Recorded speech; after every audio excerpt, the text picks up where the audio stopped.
Kriet, kriet, kriet. Bunyi besi tua yang bergesekan itu selalu menjadi alarm pagi yang paling menyakitkan bagi telinga Galang. Baginya, suara itu bukan sekadar tanda dimulainya hari, melainkan lonceng peringatan akan sebuah rahasia yang ia simpan rapat-rapat di balik seragam sekolahnya yang rapi. Galang seringkali berdiri di balik pintu rumah mereka yang sederhana, menunggu suara itu menjauh hingga ke ujung gang sebelum ia berani melangkah keluar.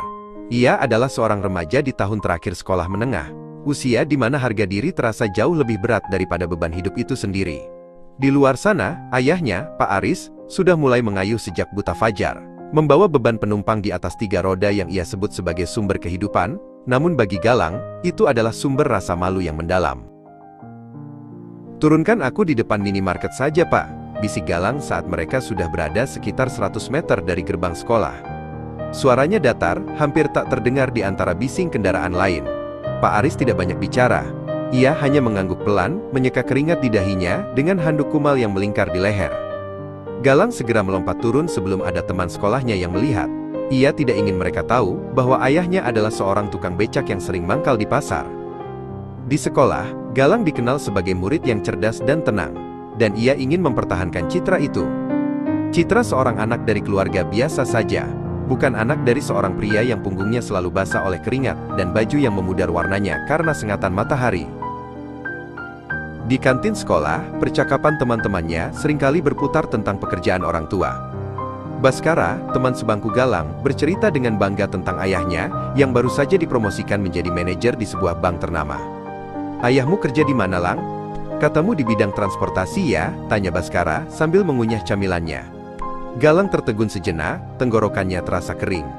"Iya, semacam logistik," jawabnya singkat, sebuah kebohongan yang ia bungkus dengan istilah modern. Ia merasa dadanya sesak setiap kali harus berbohong, namun rasa malu itu seperti tembok raksasa yang tak sanggup ia runtuhkan. Di matanya, becak adalah simbol kemiskinan yang tertinggal zaman, sesuatu yang seharusnya sudah tidak ada lagi di kota besar, yang mulai dipenuhi gedung-gedung pencakar langit ini. Sementara itu, di pasar yang riuh, Pak Aris sedang membantu Bu Inah menurunkan keranjang sayurnya dari becak. "Anakmu Galang, pasti bangga punya bapak seperti kamu, Riz. Rajin dan jujur," ujar Bu Inah sambil memberikan beberapa lembar uang ribuan. Pak Aris hanya tersenyum tipis, menyimpan uang itu ke dalam dompet kulitnya yang sudah menipis. Dalam pikirannya, setiap rupiah yang ia kumpulkan adalah investasi untuk masa depan Galang. Ia tahu putranya sering merasa malu, ia bisa merasakannya dari cara Galang menolak untuk diajak bicara saat di jalan.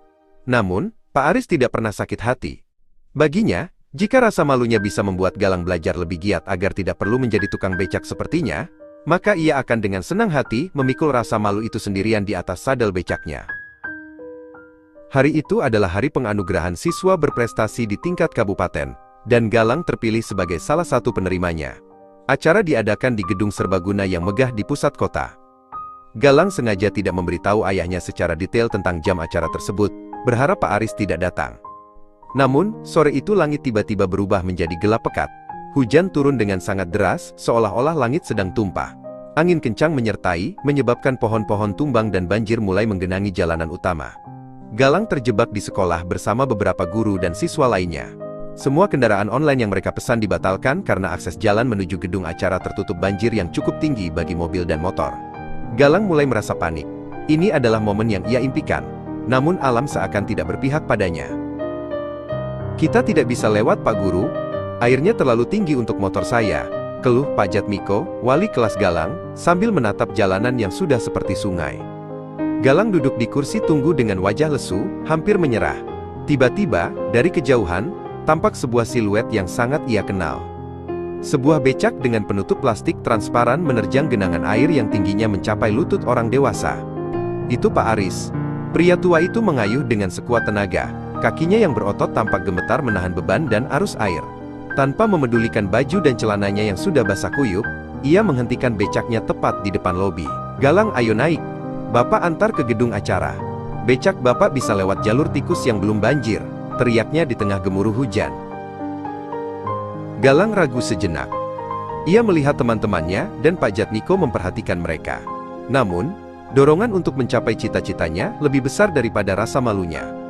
Ia berlari menembus hujan dan melompat ke dalam becak. Pak Aris segera memutar arah. Di sepanjang perjalanan, Galang melihat betapa keras perjuangan ayahnya. Pak Aris harus berdiri dari sadel untuk memberikan kekuatan ekstra pada kayuhannya saat melewati jalan yang menanjak dan tergenang. Air hujan menyapu wajahnya, namun matanya tetap fokus menatap jalan di depan. Galang bisa mendengar napas ayahnya yang memburu. Berat dan penuh perjuangan. Untuk pertama kalinya, Galang tidak melihat becak ini sebagai benda tua yang memalukan, melainkan sebagai satu-satunya kapal penyelamat di tengah badai yang mengamuk. "Maaf ya Lang, Bapak cuma punya becak ini," ucap Pak Aris terengah-engah tanpa menoleh ke belakang. Galang terdiam. Hatinya terasa seperti diremas. Ia melihat betis ayahnya yang gemetar dan sandal jepitnya yang sudah hampir putus.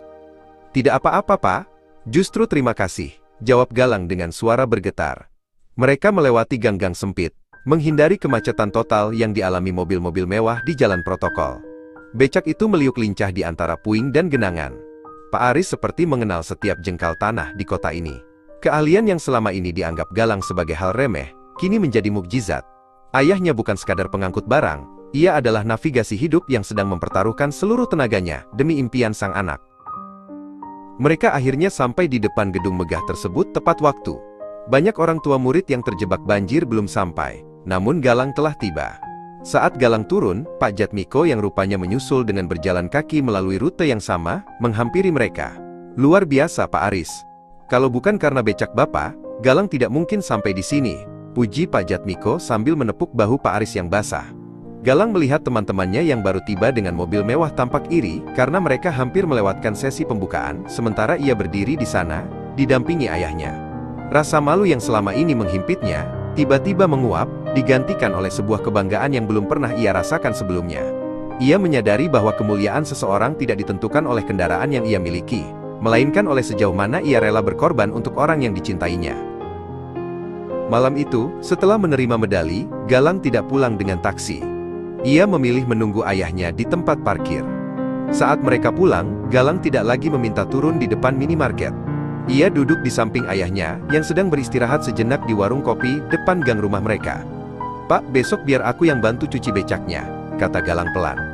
Pak Aris hanya tersenyum, dan mengusap kepala putranya. Di bawah lampu jalan yang temaram, roda becak itu tetaplah roda besi yang tua. Namun, bagi Galang, roda itu telah mengajarkannya tentang arti ketangguhan yang sesungguhnya. Bahwa tidak ada pekerjaan yang rendah jika dilakukan dengan cinta, dan tidak ada alasan untuk malu pada tangan yang telah memberi kita makan dan masa depan. Kini, setiap kali mendengar bunyi kriet-kriet, Galang tidak lagi bersembunyi. Ia akan tersenyum, karena ia tahu, itu adalah suara dari seorang pahlawan.